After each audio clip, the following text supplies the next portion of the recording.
Começa mais uma edição do JR 15 Minutos, o podcast da Record, que aprofunda as notícias que mais mexem com a nossa vida. Eu sou Leandro Stoliari e vou te acompanhar nessa edição.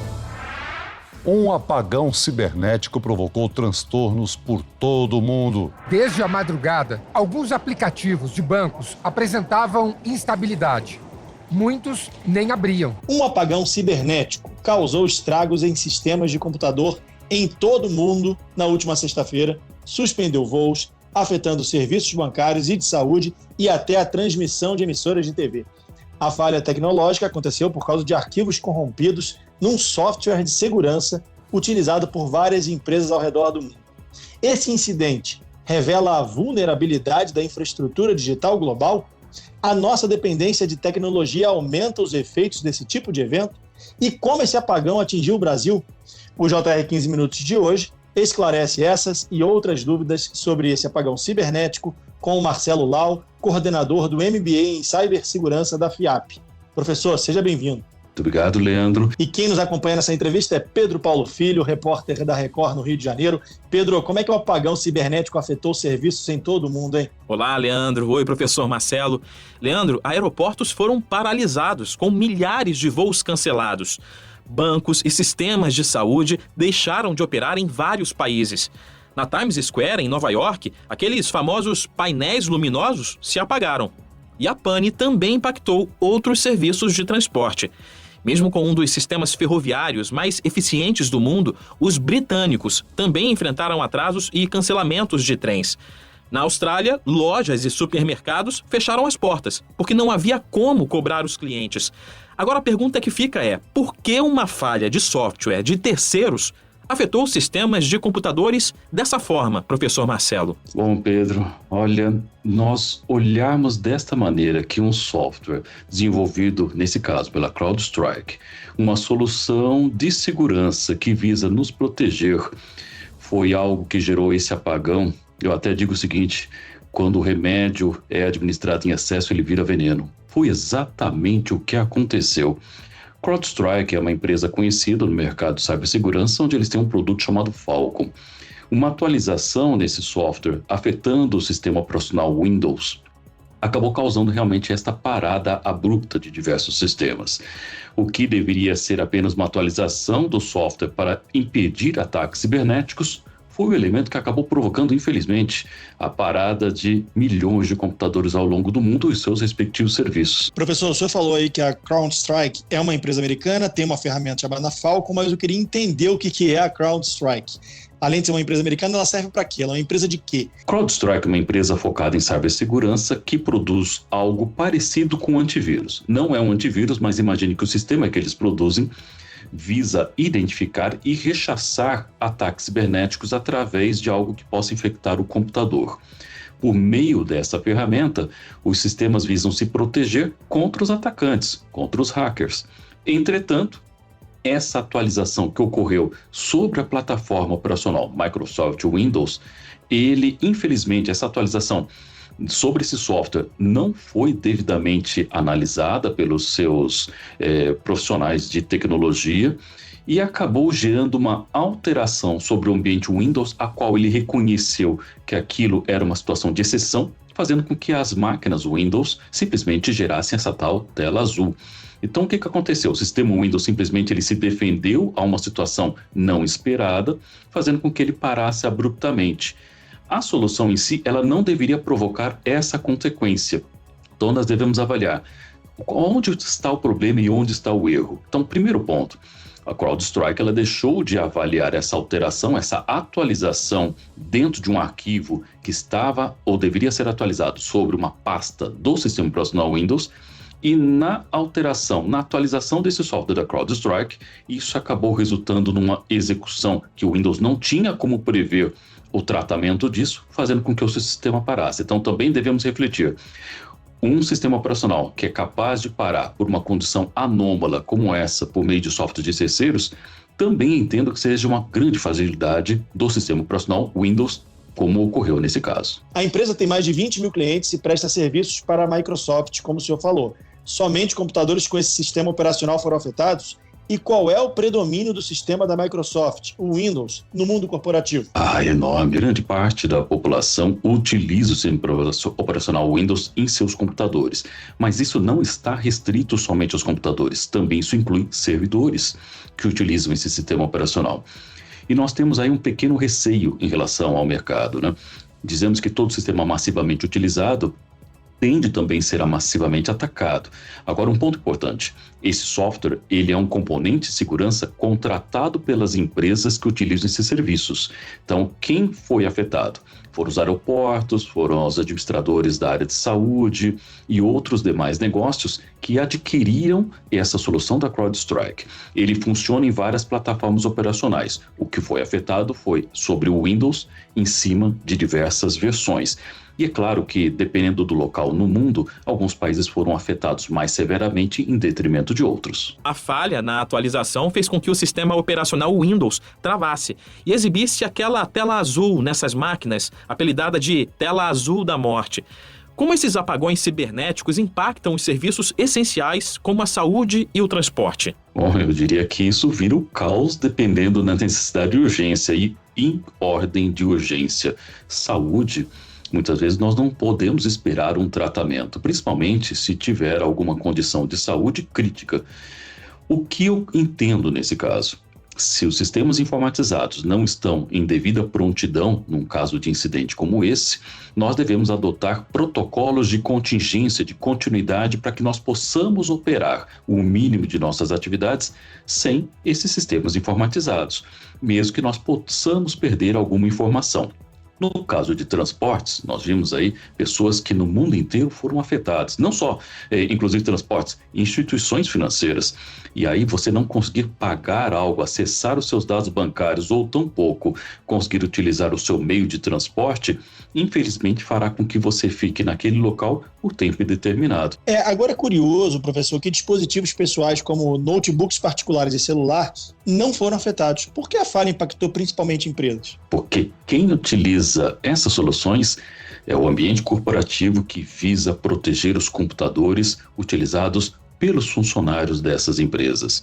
Como a solução da CrowdStrike ela não é utilizada comumente para proteger dispositivos de usuários finais, isso inclui a maioria dos cidadãos, nós não fomos afetados porque nós não tendemos a utilizar essas soluções no nosso dia a dia. É claro que se fosse sobre algum outro software que as pessoas utilizassem massivamente, a consequência disso poderia ser desastrosa. Então, eu acho que isso serve de lição para qualquer empresa que hoje lida com tecnologia. Os riscos das atualizações indevidamente aplicadas, sem a devida avaliação, elas podem ter consequências em relação aos negócios. E devemos nos lembrar, a própria CrowdStrike, ela provou esse veneno amargo, porque ela teve uma perda significativa em seus papéis no dia que ocorreu esse incidente. As organizações que usam esse sistema de segurança são menos vulneráveis a ameaças? Bom, eu entendo que empresas que utilizam soluções como a CrowdStrike, em cima do Falcon, elas são menos vulneráveis em comparação àquelas que não adotam nenhuma tecnologia. A CrowdStrike não é a única empresa que produz esse tipo de solução e entendo que outras concorrentes até podem vir a se aproveitar deste incidente para poder ampliar o seu mercado. Agora, é importante refletir que, apesar desse incidente ter sido isolado, é importante que as empresas tomem medidas constantes em relação à segurança e se atualizem em cima de softwares e soluções para evitar ataques cibernéticos. E, é claro, muitos criminosos também se aproveitaram desse incidente para poder entrar em contato com as empresas se fazendo passar pela CrowdStrike. Então, até a engenharia social foi uma técnica utilizada pelos criminosos nesse período de crise. Professor, de acordo com a Federação Brasileira de Bancos, a FEBRABAN, a maior parte das instituições financeiras afetadas por essa pane cibernética global normalizou seus serviços. E, por outro lado, outras instituições continuaram com seus canais de atendimento funcionando normalmente durante o incidente. As instituições usam recursos tecnológicos ou protocolos de segurança diferentes? As empresas normalmente utilizam tecnologias distintas e também, claro, protocolos diferentes pelas suas distintas equipes de tecnologia. Então, alguns bancos foram afetados com maior severidade, dependendo da extensão da utilização da plataforma para a proteção dos seus sistemas de ponta. Entretanto, Nós devemos ainda lembrar que bancos tradicionais, principalmente, ainda continuam utilizando os antigos mainframes, aqueles computadores de alta plataforma que guardam as informações dos seus clientes. Então, um dos receios que surgiu nesse incidente foi a credibilidade e a integridade dos dados atrelados aos dados bancários. Então, felizmente, este incidente não afetou qualquer dado mantido nesses sistemas. Então, o correntista, o cliente bancário pode ficar tranquilo. E é claro que a falta de disponibilidade em relação ao acesso a alguns serviços chegou a causar algum desconforto para o acesso aos dados bancários, mas nada que fosse de grande preocupação. Lembrando que, inclusive, dependendo da quantidade de pessoas na área de tecnologia disponíveis para tratar e voltar os sistemas à condição normal, se você tem uma equipe muito mais robusta, com mais profissionais para poder atuar, é certo que esse incidente tende a ser sanado com maior velocidade. Essa falha coloca em evidência a nossa dependência dos sistemas tecnológicos? A gente é refém dessas poucas empresas? Pedro, eu diria que, independente dessas empresas específicas que realmente foram mencionadas, a predominância da Microsoft é uma realidade. Hoje foi a CrowdStrike, amanhã poderá ser outra empresa. Então, considerando esse cenário que nós nos encontramos, existe uma possibilidade concreta que eventos como esse possam voltar a ocorrer no futuro. E aí, para isso, nós devemos já pensar desde hoje a adoção de protocolos que evitam a dependência sobre uma tecnologia. E aí, dado isto, eu espero que isso seja apenas uma lição aprendida com bons aprendizados. Caso contrário, nós teremos aí um outro desastre cibernético com proporções talvez até piores do que estas que nós identificamos hoje. E aí surge aquela questão: temos como nos livrar disso? Eu entendo que no mundo interconectado, da forma que nós vivemos, dificilmente a gente escapa dos riscos cibernéticos. Além disso, o apagão levanta dúvidas sobre a segurança da infraestrutura tecnológica. Todo o setor de segurança digital fica numa situação de risco. Eu diria que quem fica de fato em risco são os negócios, porque a área de segurança é simplesmente uma que suporta essa infraestrutura. Considerando que, inclusive, o Brasil, ele é o segundo país mais desenvolvido em termos de governo digital, só perdendo para a Coreia do Sul, nós devemos hoje pensar o seguinte: onde está o seu RG, o seu CPF, a sua carteira de motorista, sua carteirinha de vacinação ou até mesmo o seu título de eleitor? Provavelmente isso estará tudo dentro do seu celular. Então, no momento que nós começamos a utilizar tecnologias que dependem da área de segurança para te proteger, a área de segurança precisa ficar cada vez mais atenta, porque os negócios suportados não são somente de empresas privadas, mas também aquelas que são oferecidas pelo governo junto ao cidadão. Alguns países foram mais afetados pelo apagão cibernético do que o Brasil. Por que isso aconteceu, professor? Existe uma coisa que é bem interessante. O software afetado são versões do sistema operacional Windows que são mais recentes.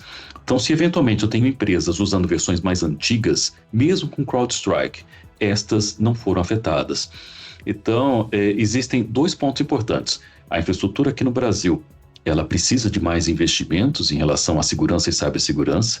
Então, muitas aqui não utilizam a solução CrowdStrike ou algumas utilizam estruturas que talvez não estejam tão atualizadas, o que as livrou dentro dessa situação de arquitetura a serem atingidas realmente por esse incidente. Agora, por outro lado, acende um outro alerta.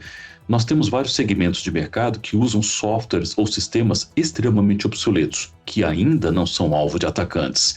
E a gente tem que ficar atento que, mais cedo ou mais tarde, isso pode gerar um caos até maior do que nós vimos nesse evento da CrowdStrike com a Microsoft. Os prejuízos ainda estão sendo calculados, mas a Microsoft já informou que a falha que ocasionou o apagão foi corrigida. Agora, a segurança dos dados dos usuários pode ter sido afetada?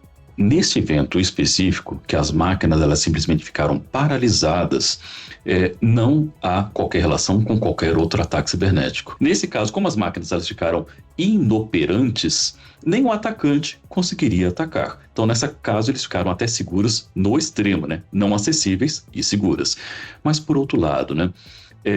Essa situação e esse incidente chegou a alterar outros dados do sistema?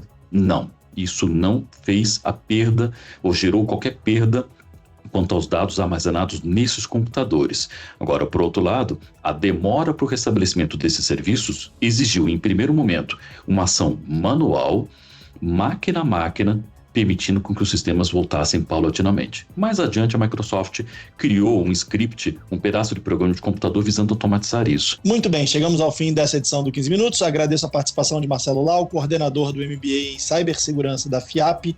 Professor, muito obrigado pela sua participação aqui no 15 Minutos. Eu que agradeço a todos os ouvintes e recomendação final a todos: fiquem seguros. E agradeço a presença também do repórter da Record no Rio de Janeiro, Pedro Paulo Filho. Valeu, Pedro. Eu que agradeço, Leandro, professor Marcelo, e até uma próxima oportunidade. Esse podcast contou com a produção de David Bezerra e dos estagiários Fernando Russo, Isabela Santos e Yasmin Logrado. Sonoplastia de Diego Marcondes. Com ordenação de conteúdo, Edivaldo Nunes e Deni Almeida. Direção editorial, Tiago Contreira. Vice-presidente de jornalismo, Antônio Guerreiro. Você pode acompanhar o JR 15 Minutos no portal r7.com, nas redes sociais do Jornal da Record e nas principais plataformas de streaming. Te aguardamos no próximo episódio. Até lá!